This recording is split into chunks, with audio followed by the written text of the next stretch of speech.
I think it's end of the beginning as well. We have officially begun a dictatorship. The revolution eats its own children. Yes, and dictatorship eats everybody. Now what we do, we miss political situation of 2024. Yeah. In 2024, we missed political situation of 2023. Georgian dream has closed down our European chapter. That's the fact.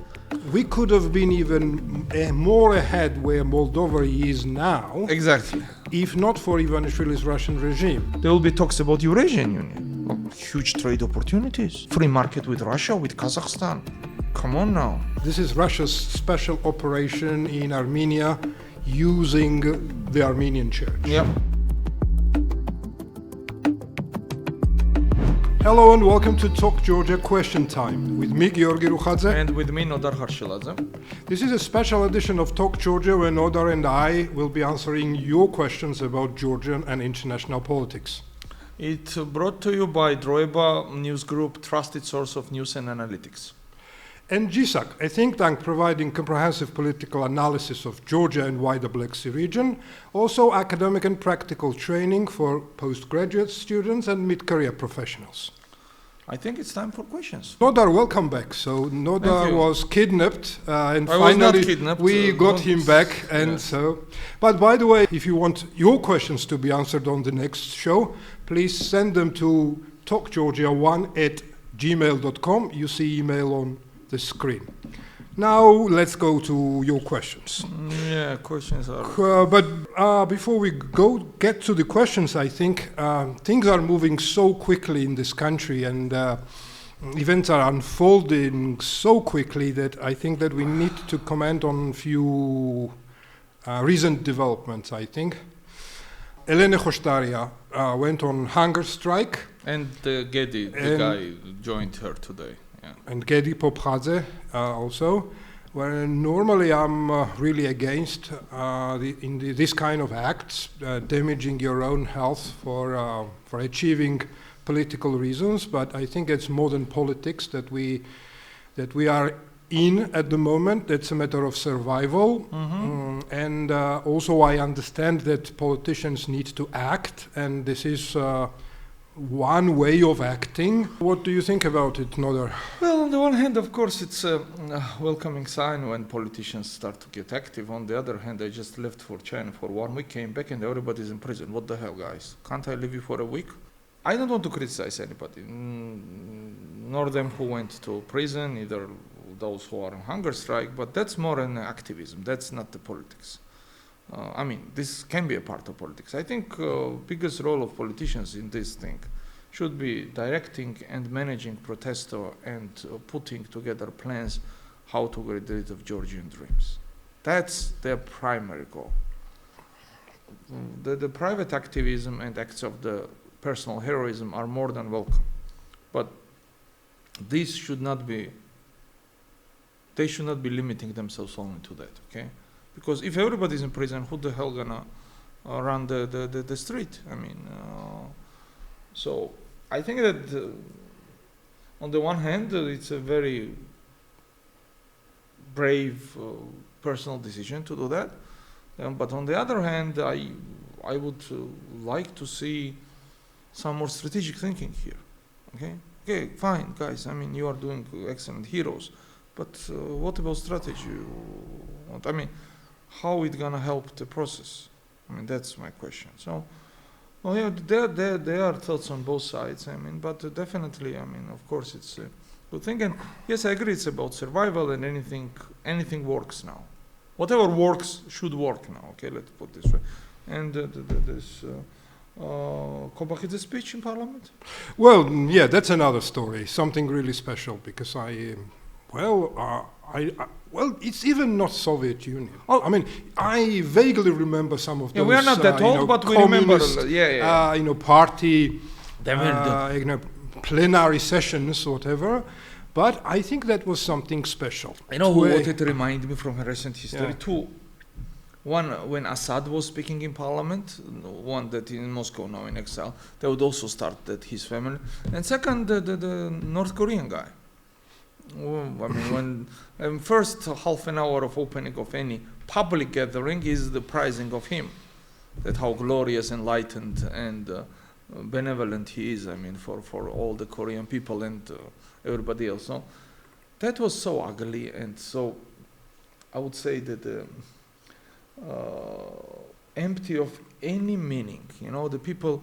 And before we started, you said the good things. Now there are two butts to kiss instead of one. Okay, so yeah, I think that sums it up. I mean, how they prize it.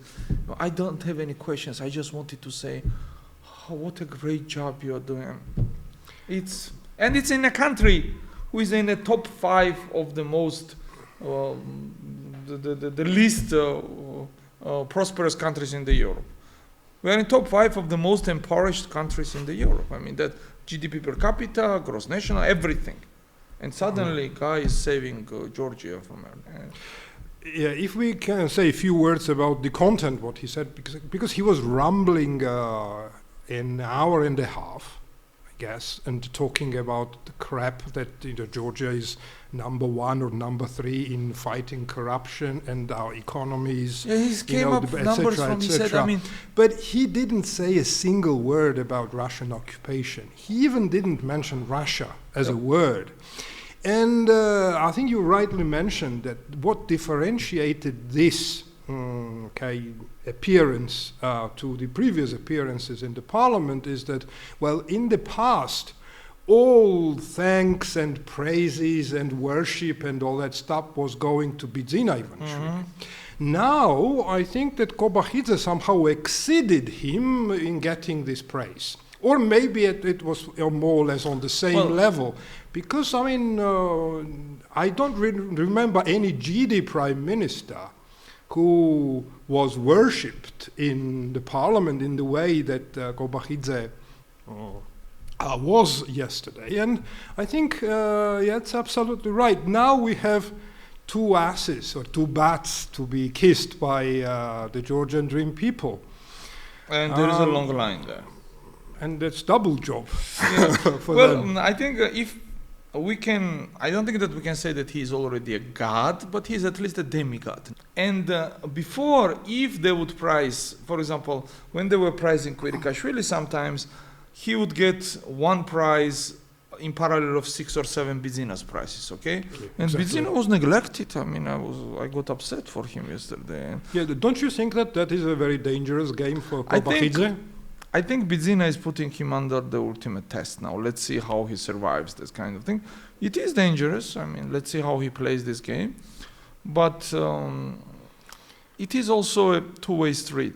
I don't think that now for Bidzina it will be easy to get rid of Kobakhidze like he did with others, because they're bounded in a way, you know, in this some kind of twisted and corrupt connections between them.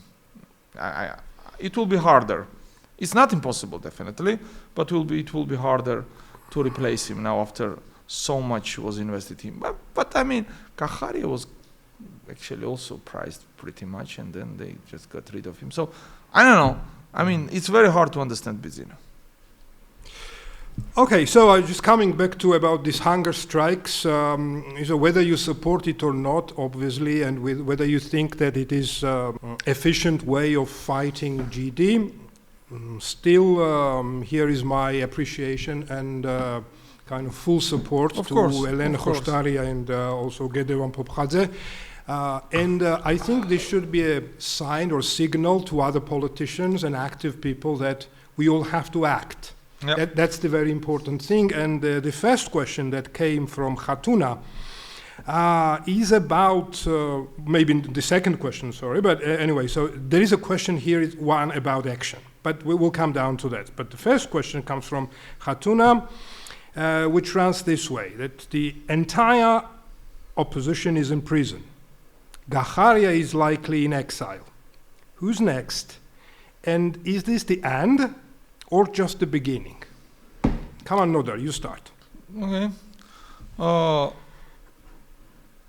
these are statements of facts, and then there is a question, okay, is it end or just the beginning? I mean, I could answer it, we use English language to speak, and I can answer it by quoting one of the politicians who mastered the language in a way of political weapon when he said it's not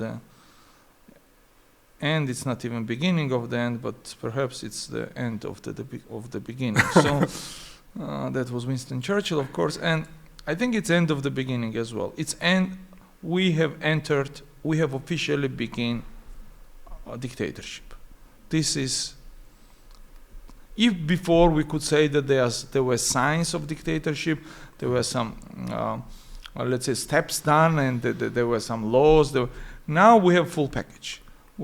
By arresting these 6 people, I believe, 6 people, 6 politicians, and before there were also, of course, some protesters and demonstrators arrested, we have officially entered the. So it was end of the beginning of the dictatorship. And if before we could call it hybrid regime or anything, no.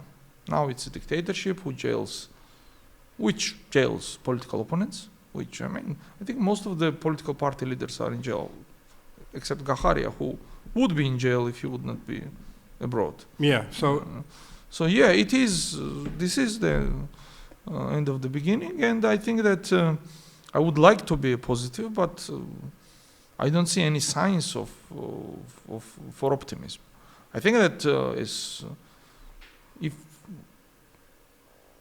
if things will go as they go, and I think that for next 6 months to 1 year, we should expect only worse.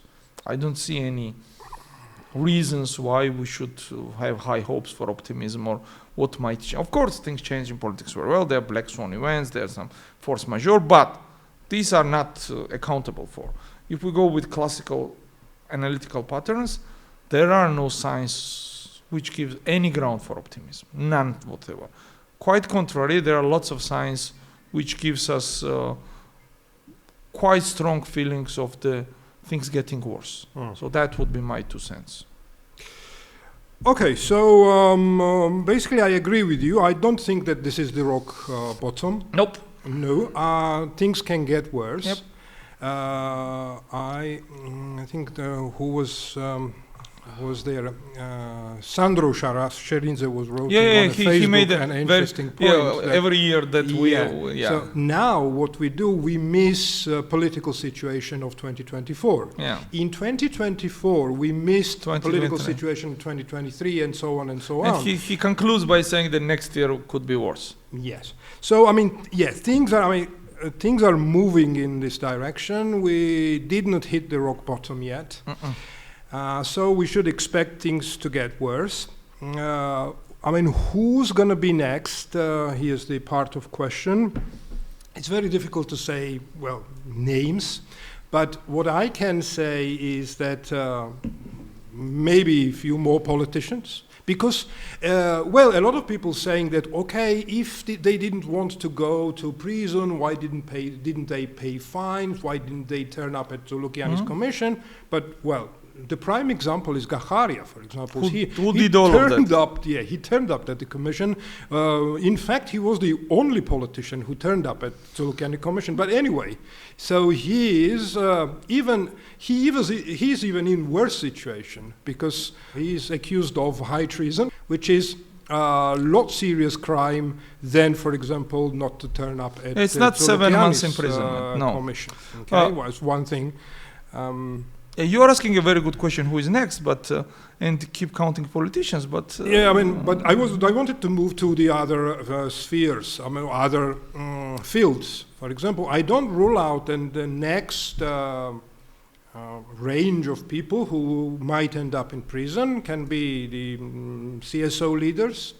Or even journalists, because some journalists, Zia Marobeli is in prison anyway already, but a lot more people can end up in prison because there is no way back. I think that what Georgian Dream did and Ivanishvili did, they kind of cut all the ways back.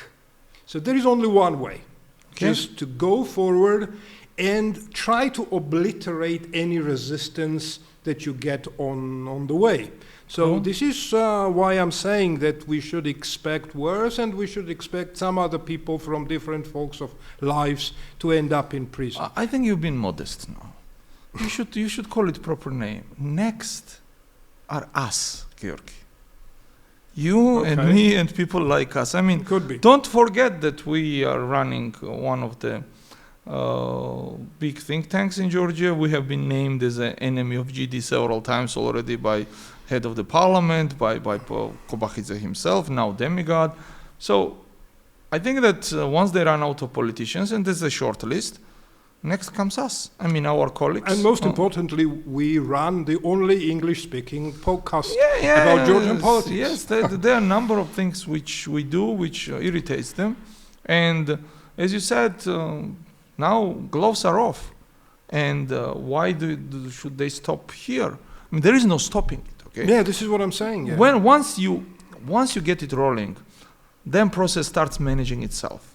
Then actually, process starts managing those who think that they manage the process. Well, that's a very interesting point, yes. And it's like, I don't want to dramatize, but this is not relevant in a scope and in a cruelty, but just a fact. We mentioned it before.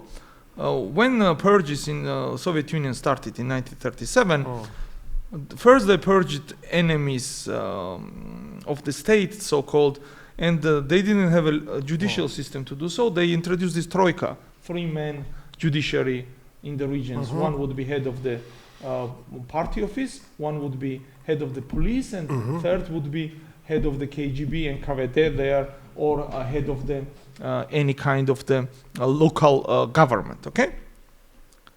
Second stage was that at least 1/3 of those who were purged themselves. So there is this saying that revolution eats its own children.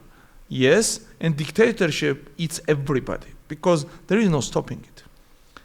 So, interesting thing, let's not forget that not only political, while during my glorious trip to China, not only political leaders were arrested. Georgian Dream former deputy minister was arrested. Absolutely. Yeah. And this arrest was announced as the beginning of the accountability among former employees of GD. And there's rumors that there are 5 or 6 names of former high functionaries of GD who will be arrested in the near future. So it's ongoing. So they will keep arresting people. I mean, and I don't think it will end in any way that Georgian Dream, until they're in power, that will be more and more severe. One day they won't be power, and that will all stop. So, yeah.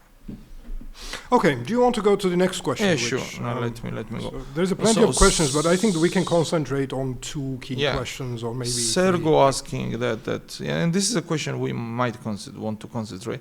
The time for talk is over. No statement. It's time for action, in other statement. But what does action mean? Now this is the question, both at home and abroad. Is this our moment to unite? Okay, so what do you think is the moment? Should proletariats of all countries unite now? Okay, I think that this is a more statement than a question, I would say. There are 3 statements and 1 question, 1 sub-question. But I think that that's a very important statement. Yeah. Because the feeling that Sergo has that, well, the time for talking is over and we need to do something. That's a very common one, isn't it? That's very important and common, and I think that this is the feeling everywhere. Everywhere. The people that I talk here in Georgia, away from Georgia, they all talk about this, but they still talk. They talk that it's time for action, but we don't see action. Again, we started we started talking about hunger strike that Elena and Gedi went on. Well, that's already action. Maybe some like it, some hate it, whatever, but that's action. Yeah, so that's important. I think that's a good start. Action is needed, first of all, inside of the country. True. And the question part, basically, that was there, that, well, is it a good pretext for unification? Normally, I'm opposing this kind of ideas that, well, until why should we wait for the pretext or reasons for unification or action? But this is how it works in this country. Something really terrible happens. You can't really imagine anything more terrible than that in that moment. And then you start thinking that, well, let's do something. Let's get united. Let's something. But I think it should be the other way around. When you see the first signs of something happening that you don't like, this is where you need to start action. This is where you need to start get united. But again, I think it's better late than never. Okay, there is a brilliant saying in English. So yes, I think this is an excellent opportunity now for the political leaders as well as civil or civic movement leaders just to sit down around the common table, agree on the common agenda, and start acting. Well, unless they're gonna sit around the prison dining table, I don't think where they're gonna sit. I mean, by the way, ending up in prison is also kind of passive action. it is. Of course, I mean, they didn't really want to go to prison, obviously, but it is their deliberate action. I mean, they could have stayed out. Yeah. Not so passive in case of Guaramia when he walked into prison by himself. That was very powerful move. Right. Yes, in a way, I think it was. And what else I wanted to add here is that, again, okay, the time is ripe now. All reasons are there. Again, until now, of course, I mean, everybody was somehow dancing to show themselves to their electorate, and their party interests kind of were in front. But I think that now, hopefully, everybody realized that there are no party interests any longer. Okay, everybody is in prison, so the party interests are in prison now, right? So they have to do something again, and there is no reason why they can't unite. Even the Gakharia's team, for example. So I think that, yes, they need to sit around the table, maybe around President Zorabishvili, maybe they can find, I don't know, whatever they want. Panchaturi, for example, or any other place, could be anywhere, Shalva Natelashvili's office, any place could do. Get together, agree on the agenda, and start acting. As for abroad, I think that I already hear some signs that actions will be coming. And the most important thing is that, for example, it was 2 or few days ago in Strasbourg when Georgia didn't join this the tribunal against Russians, right? And come on, Georgia, that is also, I mean, that is who was the first victim? First victim of Russia's criminal actions, and I mean, almost 300,000 people are in exile because of their actions, and people were tortured and killed, and yes, and there were I think 6 countries that didn't really join this backed the tribunal, and one of them was Georgia, and I think that it should be a very good lesson to everyone in the democratic world who are still saying that, okay, we need to engage with the Georgian dream somehow to turn them back to the European path. Well, this is already out of question, because, again, the Ivanishvili's regime is clearly Kremlin's local office in Georgia. They will do whatever Kremlin will order them, and their interests overlap. So what the democratic world should do, they should start regarding Ivanishvili's regime as part of Kremlin. And they should act as they are acting towards the Kremlin. For example, if they're sanctioning Kremlin for this and that and that and that, the Georgian dream should be also sanctioned for that.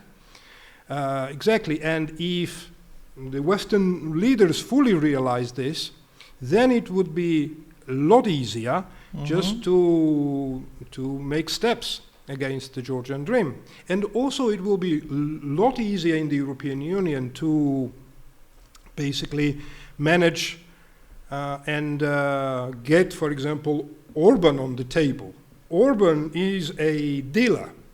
Yes. So when something is really important happening, for example, let's say when talk is about sanctions against Russia, at the beginning Orban is hesitating, but after proper pressure, he agrees. Okay?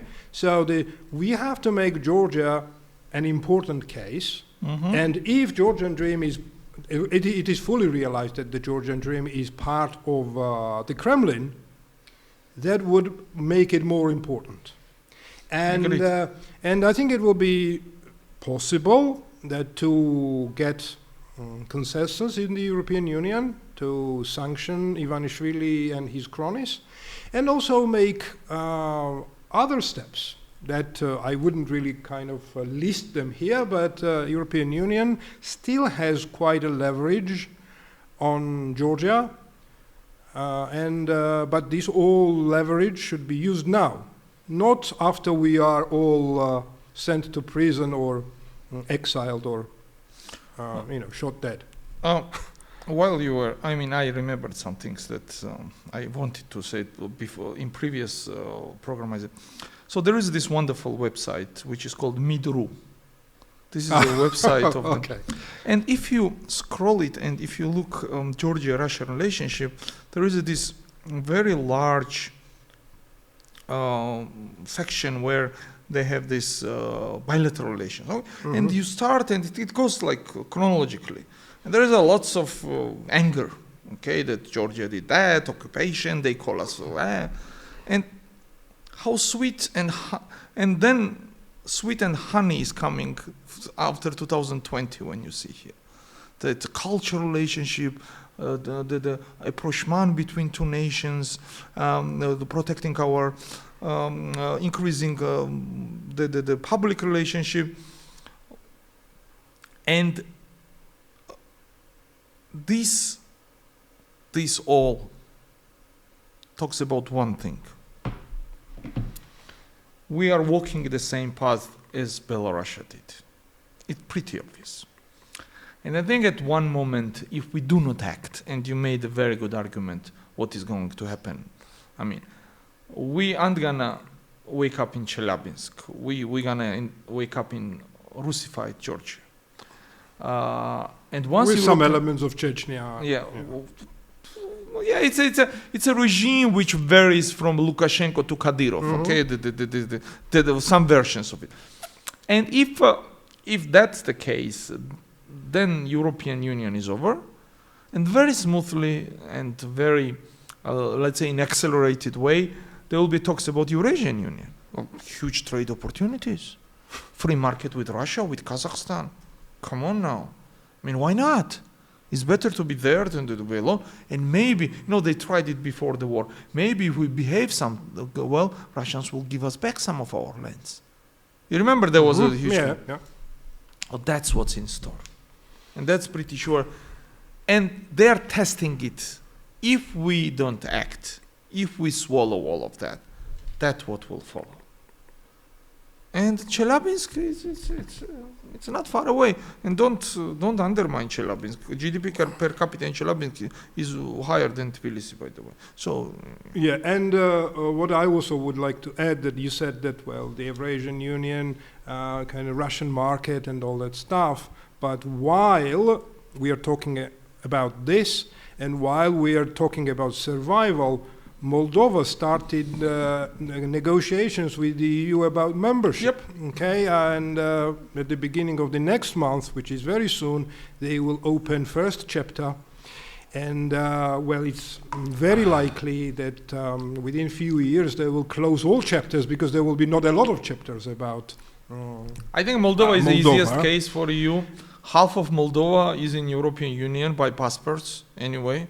Yeah, so, and the other half is doing the same now. there is an accelerated relationship with Romania now, and the Romanians are very active in supporting the Moldova's EU integration.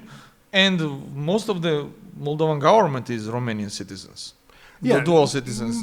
That's the case, obviously, but the point what I wanted to make is that So we could have been there. We could have been even more ahead where Moldova is now, Exactly.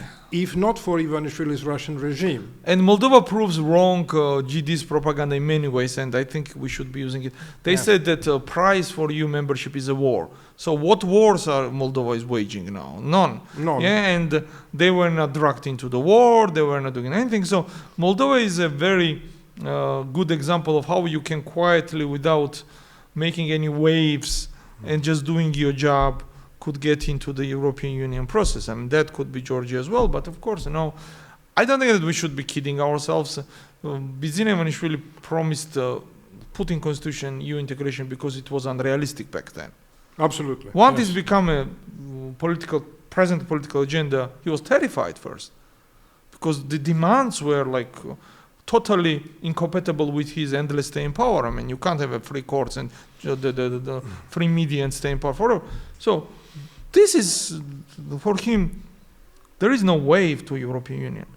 So they officially killed it. I mean, 28th of the November statement, I think, just confirmed. Well, they keep saying some days to 28, to 30, but that's absolutely nonsense. They're just trying to throw these dates so they, those ones who still want to fool themselves and believe that they could have some grounds for that. But officially, there is nothing. I mean, we can safely assume that Georgian dream has closed down our European chapter. That's the fact. Until they are Certainly in power, that's the reality. yeah, until they are in power, that will remain the fact. And then we will need some efforts to reopen it. Absolutely, and this is why it is important to push them out of power as soon as possible, because this window of opportunity that is now open, thanks to brave Ukrainian people and good Ukrainian government, will close down. I mean, it won't stay forever open. No. I would add one thing, because we are speaking about EU integration. There was a NATO summit in Hague, just currently. And there was a very good, let's say, the message box for Ukraine, especially second day of the summit. Absolutely. Everybody was pleased. Even Trump was pleased, who is a very bitter critic of the NATO. And there was some statement. They're going to the Cold War standards now with 5% of GDP per country. Okay, so they come. Not everybody committed, but at least this is the goal. I mean, there was no mention of Georgia. Yeah, sadly, but I mean, what did you expect? I mean, this is what Ivanishvili's regime is trying to do. Even worse. There is no mention of Georgia. Yeah, even worse. Georgia did not try to be mentioned. Okay? So, I think this sums it up that for him, all those things were fine to appease the people. Once those things get serious, oh no, no way. Plus it can anger Russians, and he's scared of Putin. So, yeah, I think that we can safely assume that NATO and the EU both are, for the moment, done. I don't want to use these strong words, but it is done until these guys are in power. So as you said, if we don't get them sooner out of there, window might close and we might end up being late. Absolutely. And also, you mentioned the NATO summit and, this defense expenses rising up to 5%. I think this also shows that European Union and European Union countries basically are emerging as a geopolitical power. Of course. And I think that this is what Brussels needs to realize in terms of Georgia. Because if they are a geopolitical power, then they have to act in Georgia. I mean, they have to decide they are a geopolitical power or a trade bloc. Yeah. So if they are a geopolitical player, then Georgia is a prime example where they can have a decisive victory. Okay? And this is why it is important that they realized it as soon as possible, that if they don't act, Georgia might slip away. Oh, it's already, I think it's already It is slipping away. Yeah. And on EU, I think very briefly that after World War II was over, Europeans realized that it was no go to kill each other in industrial scale anymore. Okay, World War I, World War II. So they set down big minds of Europe, and together started to think how to prevent it. It took them 25 years, and they came up with European Union, okay, which not only proved to be effective in that way, it proved to be most prosperous union in the history of humankind. Now they have a second crisis, which is now not economical so much, but it's now in its nature existential crisis. I don't think that it will take 25 years now because it's faster communications, but it's pretty obvious that Europe gonna create its own military and security structure now outside the NATO. And it will take some time, but once it's created, it will be functional and it will be effective, like EU is. Many people are mocking EU, but let's compare EU GDPs and EU GDP's capital with non-EU countries in other continents, and you will see that EU as a union overcoming everybody in the world. I mean, there is nobody who can compare. Even Americans cannot compare with EU as a union. So I think that will be same with security nations. I mean, nations like France, like Germany, like Italy, Poland. Yeah, they are big players now. And that will be there. And that will be answer to Georgia's security questions if Georgia would be part of that. Absolutely. Absolutely. But today we are part of, I don't know what. Yeah, and that reminds me, Gokhadze's yesterday's statement, what he said in Parliament, he said that we are a small country, so we don't want to be part of any war of a large scale or small scale. The business theory of the small village. Only arena where we can lift our flag is sport.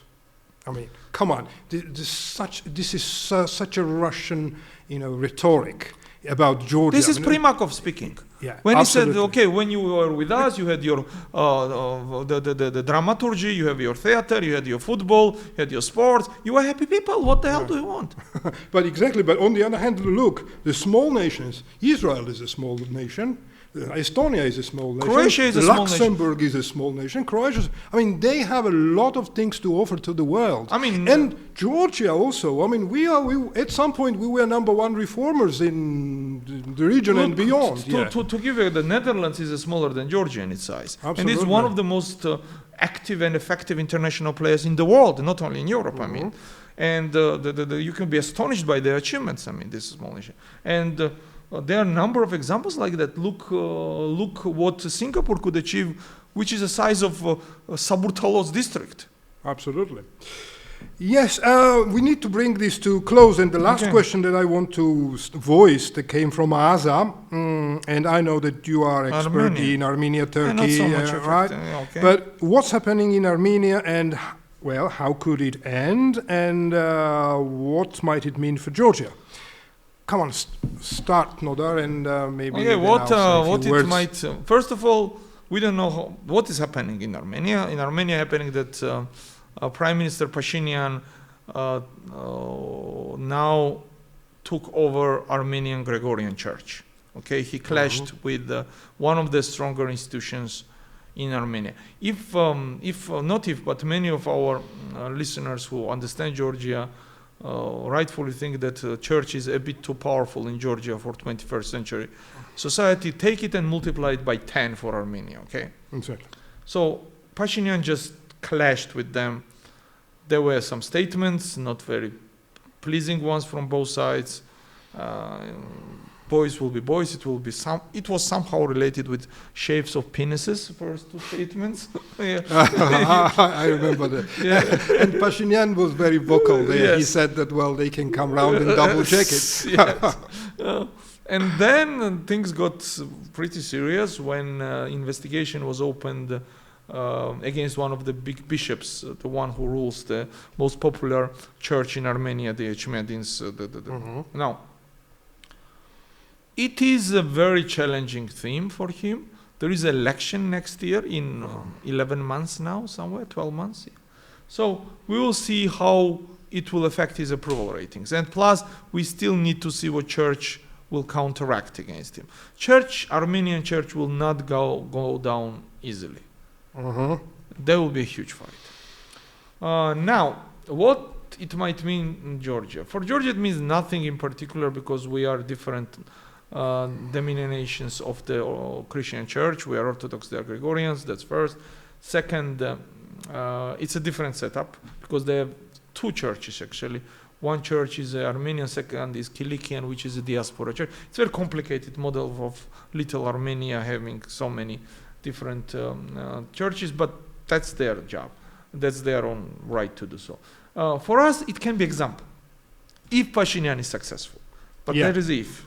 Yeah, that's. I think that is important point, because the way I see it is this is Russia's special operation in Armenia using the Armenian church. Yep. Okay, what Pashinyan is doing is this counter operation. Again, who emerges victorious, I think emotionally and practically, I think it will have consequences on Georgia as well. And again, if Russia succeeds in Armenia and defeats Pashinyan, the chances of, okay, in Georgia they succeeded already, but to have the Caucasus under Russian arm, chances will grow. Well, not going too deep, I think that Pashinyan's opening move was a bit too rough, too unpolished. I mean, calling patriarch that I'm going to show him shape of my inner parts. Patriarch might say that it was not even a patriarch, it was secretary of the patriarch, that he was circumcised in Turkey or something like that. And then he said, come on, bring your boss, come boss here, and I'm going to show. I don't think that it was taken very well by Armenian society, and then was the crackdown. Let's see where it goes. But for us, it's of course, and then immediately they activated the Simonian, who is Armenian origin Russian political functionary in Russia. She's not political, she's more propagandist actually, and she's calling for Armenians to rise up against Pashinyan. Could be a good example, could be bad. We don't know where it's gonna. So it will depend how it will result for Georgia. If Pashinyan is victorious, that's a good news, very good. If on the other hand, as you said, the Russians succeed there, that's a very bad news for us as well. I mean, so it means that any attempts to get rid of Russian grip, but maybe if Russians punish post-Pashinyan Armenia too harsh, and they can do that, that could be some contributing factor to wake up your call to Georgia, but it will take some time. So if at that time there is still GD in Georgia, we are done anyway, so I don't know. Okay, thank you, Nodar. So let's finish with this. Thank you for watching us, listening to us. Please like us, subscribe to us, and I'll see you next week.